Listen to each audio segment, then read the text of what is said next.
Hello दोस्तों, अगर आप इग्नू से PGDCA करना चाहते हैं तो यह वीडियो आपके लिए है। आज आप जानेंगे कि इग्नू में से हमें PGDCA किस प्रकार से करना है, क्या इसके एलिजिबिलिटी है, क्या कंडीशन है, इसकी फ़ीस कितनी है, कोर्स कोड क्या क्या है। तो सारे हम आज इस वीडियो में जानेंगे, जिससे आपको एडमिशन के समय या आगे भी आपको कोई परेशानी का सामना ना करना पड़े। तो चलिए शुरू करते हैं। सबसे पहले आप यहाँ देख सकते हैं कि इग्नू, मैंने यहाँ इग्नू का कोर्स रखा है। यहाँ आप रेगुलर यूनिवर्सिटी से भी कर सकते हैं। एक बात अब मैं आपको क्लियर कर सकूँ कि post graduate diploma in computer application यहाँ काफ़ी, या पोस्ट ग्रेजुएट डिप्लोमा यानी आपको डिग्री के बाद यह डिप्लोमा कराई जाती है। यहाँ एक चीज़ आप याद रखिए कि पोस्ट ग्रेजुएट डिप्लोमा कोर्स यानी पोस्ट PGDCA आपकी यूनिवर्सिटी से आप करते हैं तो आपको वह डिप्लोमा वैलिड रहती है। यानी आप देखेंगे काफ़ी सारे इंस्टीट्यूट जो है वहाँ से आपको DCA, बेसिक, DTP, DCA और PGDCA भी करवा देते हैं। करवा तो देते हैं, लेकिन उस डिप्लोमा का आपकी उतनी वैल्यू नहीं होती। अगर आप कोई जॉब में अप्लाई करेंगे तो वहाँ पर देखेंगे कि आपको graduation plus post graduate diploma in computer application recognize university से मांगे थे। यानी जो आपका PGDCA आपने किया है वो रिकॉग्नाइज यूनिवर्सिटी से होना चाहिए, ना कि आप किसी इंस्टीट्यूट से।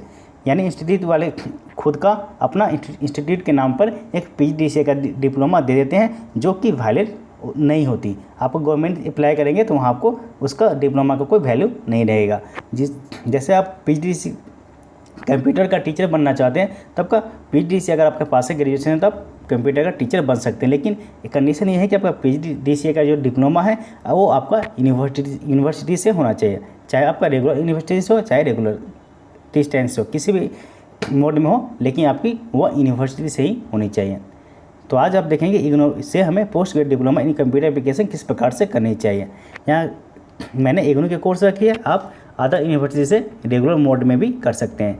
रेगुलर मोड में करना और अच्छी बात है, अगर आप वहाँ से कर सकते हैं तो वहाँ से भी कर सकते हैं। आपका जो PGDCA का डिप्लोमा होगा आप ज़रूर रेगुलर यूनिवर्सिटी यानी रिकॉग्नाइज यूनिवर्सिटी से करें। आपको इंस्टीट्यूट में जाकर के ना करें। इंस्टीट्यूट में जाकर तभी करें जब आपका डिप्लोमा किसी यूनिवर्सिटी से दिया जाए। अगर वो डिप्लोमा आपके इंस्टीट्यूट के नाम पर हो तो आप वो ना करके आप डायरेक्ट यूनिवर्सिटी में एडमिशन लेकर के अपना डिप्लोमा कोर्स करें। तो चलिए देखते हैं इग्नू से हमें किस प्रकार करना है। इग्नू के लिए एलिजिबिलिटी क्या कंडीशन है? Bachelor degree in any discipline and mathematics as one of the subject at 10+2 level and graduation level. यानी आपके पास बैचलर डिग्री होना चाहिए, किसी भी डिसिप्लिन में होना चाहिए, और आपने 10+2 में यानी हायर सेकेंडरी में आपने मैथमेटिक्स ले रखी हो या ग्रेजुएशन में ले रखी हो, तब आप इसमें कर सकते हैं। यह तो हो गई फर्स्ट कंडीशन। चलिए मैं यहाँ पर लिख देता हूँ, मेरा गला थोड़ा बैठा हुआ है इसलिए आवाज़ उतना क्लियर नहीं है, आप लोग एडजस्ट कीजिए। तो यह हुआ हमारा फर्स्ट कंडीशन। अब आता है सेकेंड में, bachelor degree in any discipline and does not have mathematics. पहले तो बोला कि मैं आपको मैथमेटिक्स होना चाहिए 10+2 में या ग्रेजुएशन लेवल में, लेकिन दूसरे में आपको बोलता है कि आपके पास बैचलर डिग्री है लेकिन आपके पास मैथमेटिक्स नहीं है, आपने 10+2 में नहीं पढ़ा और डिग्री में भी नहीं पढ़ा। तो आपको क्या करना है? 10 student are required to successfully complete BCS 12। यानी आपको यह मैथमेटिक्स एक अलग से आपको कोर्स करना होगा। कोर्स आपका पेपर होगा graduate level mathematics course as bridge course. यानी आपको ग्रेजुएशन में आपने मैथमेटिक्स नहीं लिया, हायर सेकेंडरी में आपने मैथमेटिक्स लेकर नहीं पढ़ा, तो आप फिर भी इस डिप्लोमा कोर्स को कर सकते हैं। लेकिन कंडीशन एक है कि एक पेपर आपको मैथमेटिक्स का आपको उसी के साथ और देना होगा इस डिप्लोमा के साथ में। तो आप अगर ग्रेजुएशन पास है किसी भी स्ट्रीम में तो आप इस कोर्स को बड़े आसानी से कर सकते हैं, और मैथ्स है तो और भी कर सकते हैं, नहीं है फिर भी आप कर सकते हैं। सीधी भाषा में क्या होता है, आपके पास ग्रेजुएशन है तो आप इस कोर्स को कर सकेंगे। चलिए आगे चलते हैं। ड्यूरेशन की बात करते हैं कि 1 ईयर है, क्योंकि पोस्ट ग्रेजुएट डिप्लोमा की 1 ईयर यहाँ में रखी गई है। पहले 1 ईयर, अभी भी 1 ईयर है। यहाँ में 2 सेमेस्टर आपकी होगी, first semester and second semester. लेकिन यहाँ पर इग्नू जो आपकी मैक्सिमम 3 इयर्स का टाइम देती है, किसी कारणवश अगर बीच आप छोड़ देते तो। लेकिन आपकी डिप्लोमा 1 ईयर की है, आप यहाँ पर 3 इयर्स का टाइम ना लगाए। भले इग्नू ने दिया लेकिन यहाँ पर 3 इयर्स का टाइम ना लगे, क्योंकि यह डिप्लोमा कोर्स आपकी प्रैक्टिकल ज़्यादा होगी। क्योंकि कंप्यूटर है तो कंप्यूटर में आपको प्रैक्टिकल होगा। अगर आप मान लीजिए 6 महीने करके फिर छोड़ के आप 2.5 साल बाद फिर ज्वाइन करेंगे तो क्या होगा कि आपका जो पहले किए हुए सारा आप भूल जाएंगे। क्योंकि कंप्यूटर यही है, आप अगर 6 महीने भी छोड़ देते हो तो आप सारा कुछ भूल जाएंगे। तब कोशिश करें कि आपका 1 ईयर का ड्यूरेशन है तो आपको 1 ईयर में इसे कंप्लीट कर देना है, जिसमें आपका 2 सेमेस्टर होगा, first semester and second semester. Medium इसकी इंग्लिश रहेगी, क्योंकि कंप्यूटर आपको इंग्लिश ही रहेगी। फीस की बात करें, फीस यहाँ पे जो है 21,600 आपको देखने को मिलेगी, यानी यह फुल प्रोग्राम की फीस है, जिसमें आपको ईयर वाइज आपको 10,800 देने होंगे फर्स्ट सेमेस्टर में और 10,800 आपको सेकेंड सेमेस्टर में आपको देने होंगे, यानी 21,600 आपको फीस की डिप्लोमा की फ़ीस है, जिसमें आपको फर्स्ट सेमेस्टर में 10,800 एंड सेकेंड सेमेस्टर में 10,800 आपको पे करने होंगे। अगर आपने मैथ्स लिया है 12 एंड डिग्री में, तो अगर आपने 12 डिग्री मैथ्स नहीं लिया तो आपको 1,400 एक्स्ट्रा पे करने होंगे एडिशनल मैथ्स के लिए, यानी एक्स्ट्रा जो आपको सब्जेक्ट होंगे मैथ्स के लिए उसको आपको 1,400 पे करने होंगे। तो मान लीजिए कि यहाँ पे आपको 23,000 के करीब आपकी यहाँ पे जाने वाली है। इसके अलावा आपका एग्जामिनेशन फीस अलग से होगी। आगे चलते हैं, प्रोग्राम डिटेल्स की बात करें तो the programme has been divided into 2 semester per year, January to June and July to December, यानी प्रोग्राम आपका 2 सेमेस्टर में होती है, जो फर्स्ट सेमेस्टर आपकी होगी January to June and second semester आपकी होगी जुलाई टू दिसंबर। तो आप किसी भी सेमेस्टर में एडमिशन लेकर के अपना स्टार्ट कर सकते हैं, जनवरी में भी ले सकते हैं और जुलाई में भी आप ले सकते हैं। यानी आप जून में लेंगे तो आपका एग्ज़ाम होगा फर्स्ट सेमेस्टर का जून में, और जुलाई में लेंगे तो फर्स्ट सेमेस्टर का एग्ज़ाम होगा दिसंबर में। चलिए आगे चलते हैं। तो ये आपको अच्छे से समझ में आ गया। चलिए मैं एक बार फिर से देख लेता हूँ। इग्नू से पीएचडी से करने के लिए आपके पास बैचलर डिग्री होना चाहिए किसी भी डिसिप्लिन में। ड्यूरेशन की बात है, ड्यूरेशन इसकी 1 ईयर है। 1 ईयर में इस डिप्लोमा कोर्स को आप कर सकेंगे। मीडियम इंग्लिश रहेगी। कोर्स फीस आपकी 21,600 फॉर मैथ्स स्टूडेंट के लिए, नॉन मैथ्स के लिए आपके 1,400 आपको एक्स्ट्रा पे करनी होगी।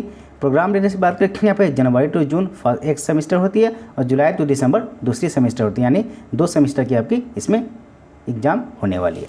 अब हम चलते हैं कोर्स डिटेल्स के बारे में कि क्या क्या हमें पढ़ने हैं।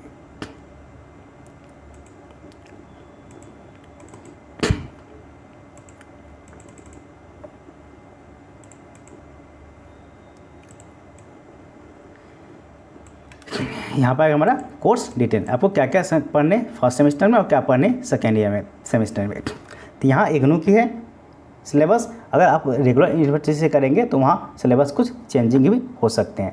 तो अगर आप वहाँ करेंगे तो थोड़ा सिलेबस आपका चेंज हो सकते हैं, यहाँ भी कुछ अलग हो सकते हैं।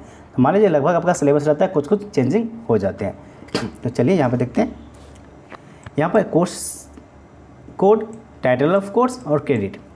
फर्स्ट सेमेस्टर में पढ़ने MCS 201, MCS 202, MCS 203, MCS 204, MCSL 205, जिसमें आपकी MCS 201 में programming in C and pattern यानी C language, 202 computer organization, 203 operating system, 204 window and Linux lab, 205 C and Python lab. तो यहाँ आपको देख सकते हैं कि आपको फर्स्ट सेमेस्टर आपके जो है 5 पेपर होंगे। Programming in C and Python, computer organization, operating system, Windows and Linux lab, C and Python lab, जिसमें आपकी first paper 4 credit, second paper 4 credit, third paper आपकी 4 क्रेडिट और फोर्थ और 5 पेपर आपकी 2 क्रेडिट की रहने वाली है। यह हमारी फर्स्ट सेमेस्टर, यानी फर्स्ट सेमेस्टर में आपको 5 पेपर पढ़ने होंगे, जिसमें आपके 201, 202, 203, 204 एंड 205 होंगे। अब हम चलते हैं सेकेंड सेमेस्टर में।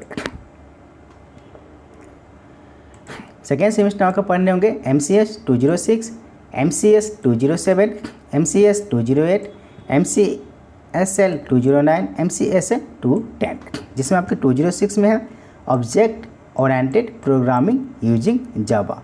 तो यहाँ जावा का आपका पढ़ाया जाए, जावा का आपका काफ़ी यूज होता है। ये 4 क्रेडिट का रहेगा।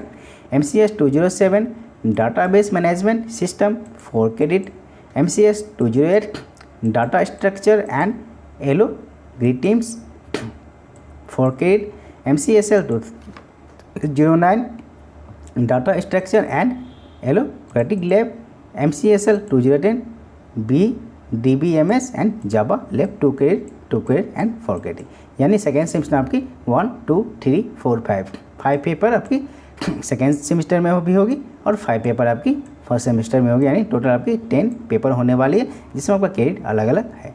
टोटल क्रेडिट की बात, टोटल आपकी 32 क्रेडिट की पेपर होगी first semester and second semester दोनों में मिला कर। तो अगर आप PGDCA का कोर्स रिकॉग्नाइज यूनिवर्सिटी से करते हैं तो आपके लिए यह बेटर है, ना कि आप जाकर के किसी थर्ड पार्टी इंस्टीट्यूट में जाकर करें। इंस्टीट्यूट का डिप्लोमा आपकी उतनी वैल्यू नहीं होती जितनी आपकी रिकॉग्नाइज डिप्लोमा होती है। रिकॉग्नाइज डिप्लोमा से आप पोस्ट ग्रेजुएट टीचर भी बन सकते हैं। कंप्यूटर साइंस में आप अगर निकलती है तो वहाँ देखेंगे आपका PG का डिप्लोमा भी मंगाया जाता है, या PG का डिप्लोमा काफ़ी सारे जगह मांगा जाता है जो रिकॉग्नाइज होना चाहिए। तो अगर आप रिकॉग्नाइज यूनिवर्सिटी से करते हैं तो आपको डिप्लोमा वैलिड मानी जाएगी और आपको जॉब मिलेगा। अगर आप किसी इंस्टीट्यूट से करते हैं तो उसकी डिप्लोमा उतनी वैलिड नहीं होती, यानी उसकी रिकॉग्नाइज नहीं होती। चलिए हम फिर से फर्स्ट पेज में चलते हैं।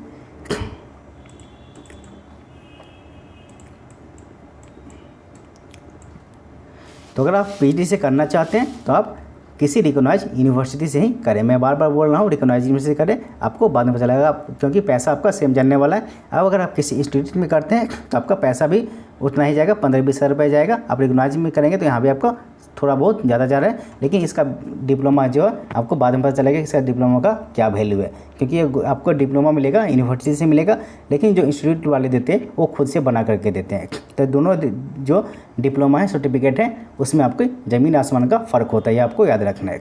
इसमें बार बार मैं बोल रहा हूँ कि आप PGDCA कभी भी इंस्टीट्यूट से ना करें, आप किसी यूनिवर्सिटी से ही करें, चाहे रेगुलर से करें या डिस्टेंस मोड से करें, लेकिन वो डिप्लोमा आपकी रिकॉग्नाइज यूनिवर्सिटी से ही होनी चाहिए। तो अगर आप PGDCA करना चाहते हैं इग्नू से तो आप जाकर के एडमिशन लेकर के अपना डिप्लोमा कोर्स कंप्लीट कर सकते हैं। तो आज के लिए इतना ही। अगर आप हमारे चैनल पर नए हैं तो चैनल को सब्सक्राइब कर दें, जिससे हमारी आने वाली वीडियो की नोटिफिकेशन आपको सबसे पहले मिल सके। तो मिलते हैं अगले वीडियो में।